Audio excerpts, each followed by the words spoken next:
Why put the list of prohibited firearms into the legislation itself instead of keep them as regulations as they've been for so many years? That's a really important question, and we've been clear all along that when we took the decision to ban assault-style rifles that have no place in our communities, that we would be inviting of an amendment to make sure that it was embedded in the law so that it would be more difficult for a future government to simply retract that law. And this is precisely why I think the vast majority of Canadians support the policy orientation of this government. And the ultimate goal is to take those guns that were used in Portapic-Truro, at Polytechnique, and elsewhere that have taken so many lives. And it's important that we get it right.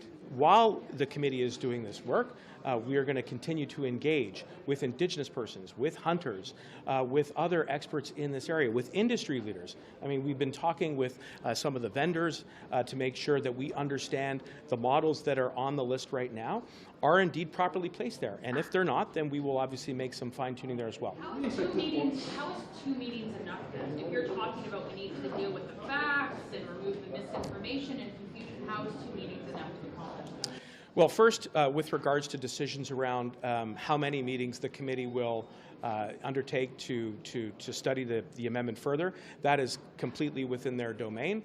But what I would say to you, and I think what our team would echo, is that we invite more discussion and more debate about this, that it has to be carried out in a way that is responsible, that is obviously kept in a way that is faithful to the facts as opposed to some of the fear and some of the disinformation out there, which has not helped to get us in the right place. So that's why, whether it's at committee, we'll support that process, whether it's through the engagements that we're continuing on with industry, with hunters, with farmers, with Indigenous persons, we will absolutely make sure that we take the time that is necessary to get this right. It is too important, and that we will get there. Are you open to delaying the legislation? I'm sorry? Are you open to delaying the legislation, to taking a step back from this process in order to get it right, as you say? Well, look, I think this is good legislation. I mean, quite apart from the amendment, there is robust support for the rest of C21, which includes a national handgun freeze, which includes red flag and yellow flag protocols, which includes additional tools for law enforcement, like raising maximum sentences against hardened gun traffickers, like also additional surveillance powers to make sure that we can interdict the trafficking of illegal guns across our international borders. So my hope, and I think our aspiration, is to support the committee to make sure that we can work through the amendment and then get to the bigger question of passing this bill into law urgently.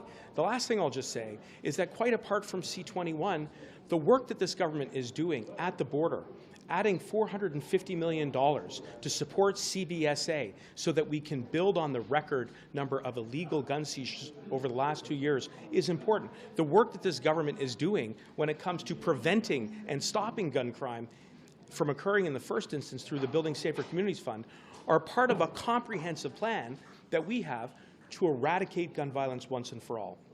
And I think what we all collectively are hearing, regardless of where you live, a big city, small city, rural, Indigenous community, is that they support those goals. They want us to get there, and the way to get there is to make sure that we have a reasonable and principled debate, and we will. Correct the legislative definition to assault-style weapons. It's been talked about for a long time. It seems like it would help a lot in this debate, but we still don't have this yet. We're moving forward with it despite not having that definition yet.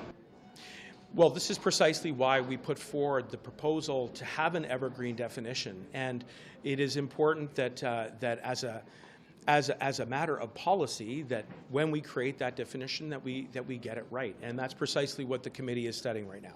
Est-ce que vous avez identifié une période